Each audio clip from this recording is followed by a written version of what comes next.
All right. Well, hello BGI. Thank you guys for having me. I'm glad to be here.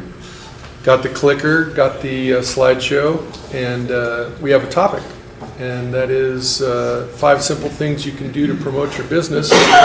Some of them are free and some of them are low cost. And I would love the opportunity to help you. And so before I get into this, I want to kind of make a point of that. And that is,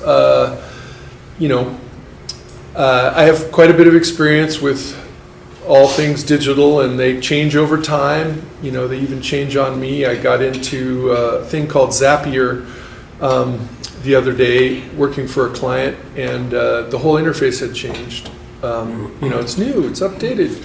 So a lot of times, I have up to the minute familiarity with programs that you may have used in the past, and then you go back in, it looks totally different. And I would love the chance to sit down with you and go over your Google My Business listing. And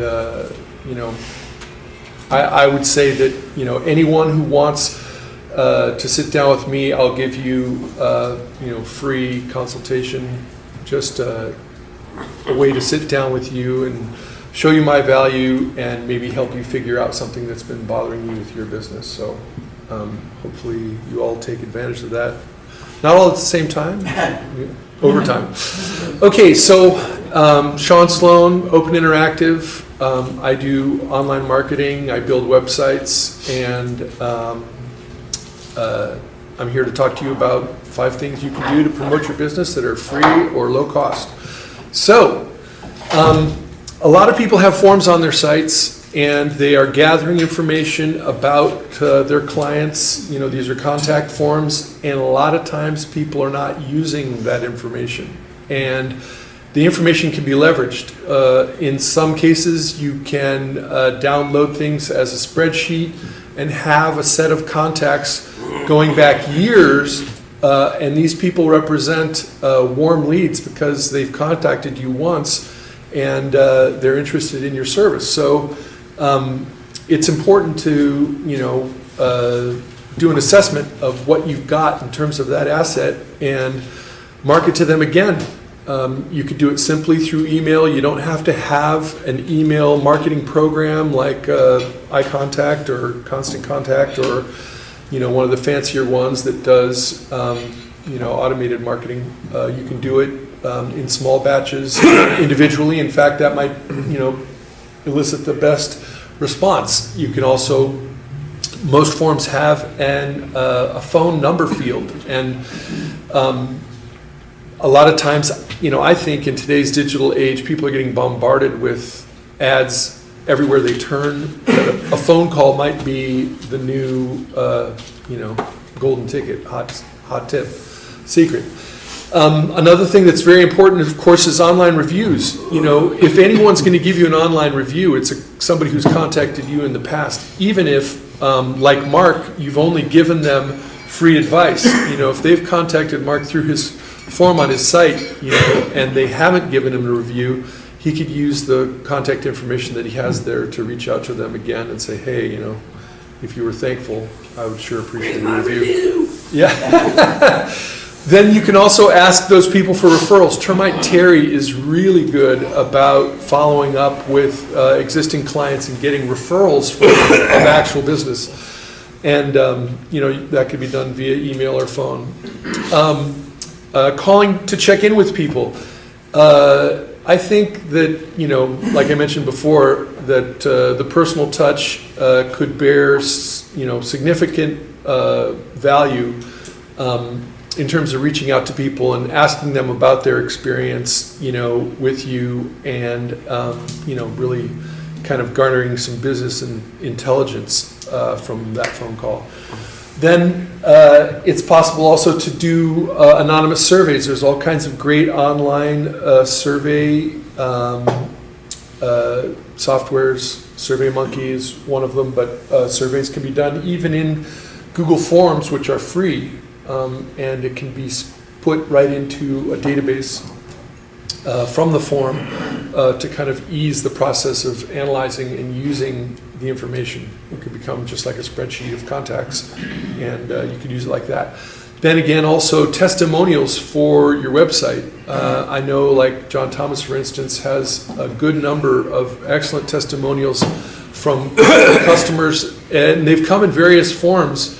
Some have been text messages, some have been emails, some have been physical letters that are then transcribed and added to his site as real testimonials from real people. So this is more about leveraging information that you probably have already, and that can be done for little or no cost. So now number 2, Google My Business postings. We've talked about Google My Business, getting control of your Google My Business listing. This should be a foundational sort of thing that everyone should do. Everyone who has a business with an address should have control of it. In my opinion, Google is trying to kill Yelp, and they're doing that by expanding what's possible to do under Google My Business.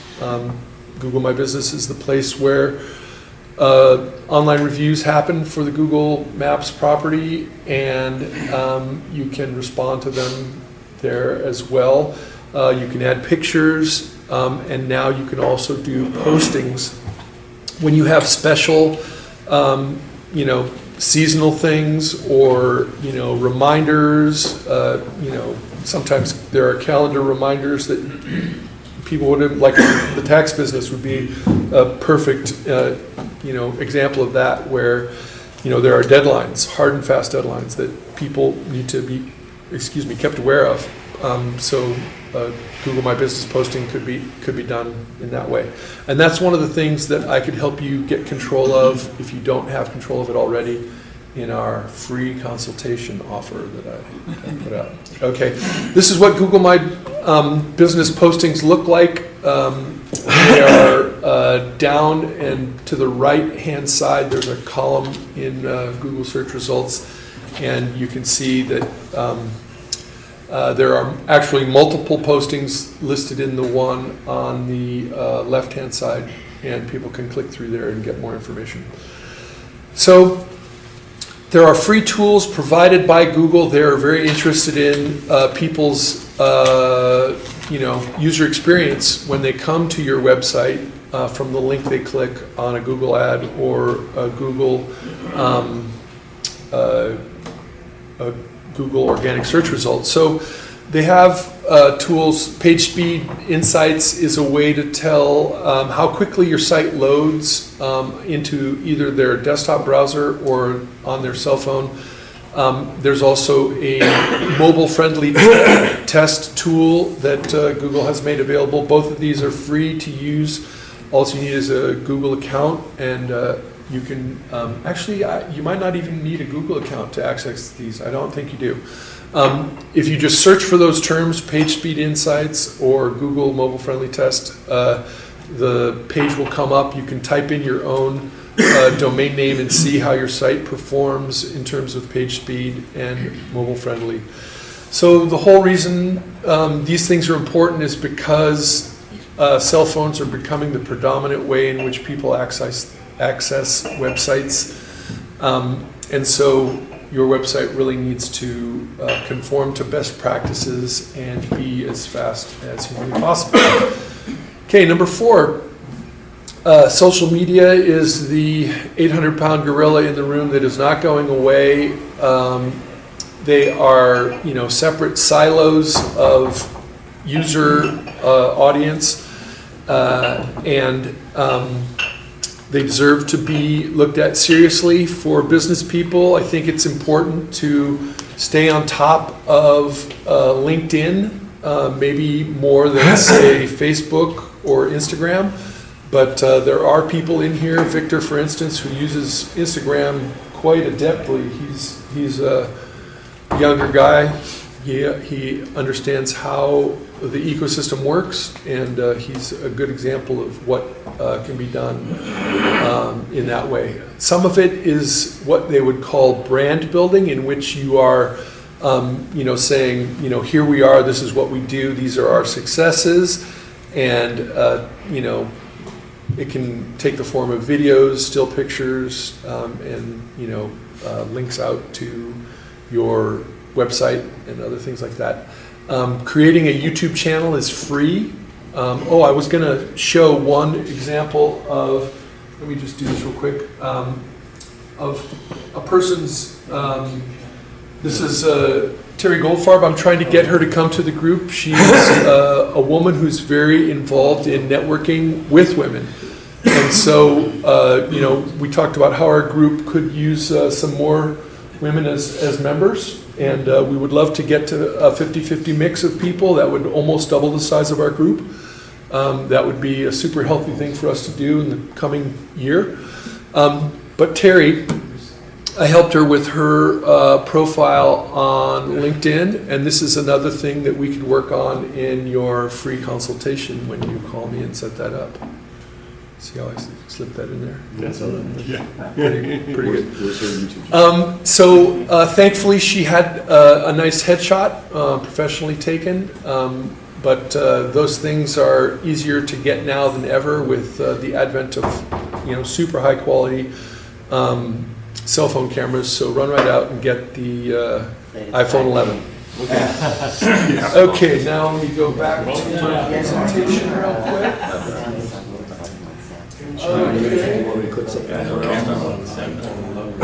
Okay, so Twitter is still alive and kicking. I think President Trump, if there's anything he's done, he's made Twitter relevant again, perhaps more than ever. Twitter is a little bit of a strange animal, and it does take a little bit of getting your head around, but they've increased the number of characters that you can actually put in to a post, and so that means that you can have even more spelling and grammatical errors. Whoa. That's a good thing.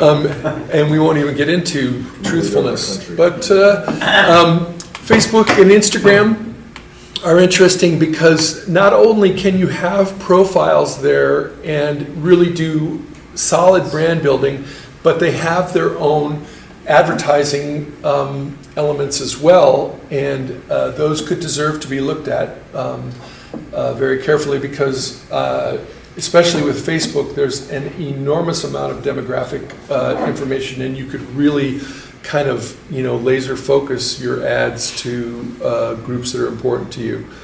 Okay, so then number 5, local SEO. So this is a little bit on the the more technical end of the spectrum, but having a consistent name, address, and phone number across various web properties is important to your local search ranking, and this is something that I can help you with. Schema Markup is a way to present your name, address, and phone number to Google in a way that it can digest the most easily, and that happens in your own website in the code there. And then submitting to multiple directories. These are legitimate listing organizations, and having links to your site back from them can help your local search ranking. And so you guys might recognize this next slide as something that I've used in the past. Who does all these things? Open Interactive! Yeah. So, we'd love the opportunity to, work with you and get to know your business better and help you, have the best possible website and create a relevant content marketing program for you and bring you in new business, because that's what it's really, really all about. So, to finish up, my name is Sean Sloan. My company is Open Interactive. There's all my contact information on the bottom. I do websites and online marketing, and I would love to work for each of you. So that does it for me today, and I would like to open it up now to questions.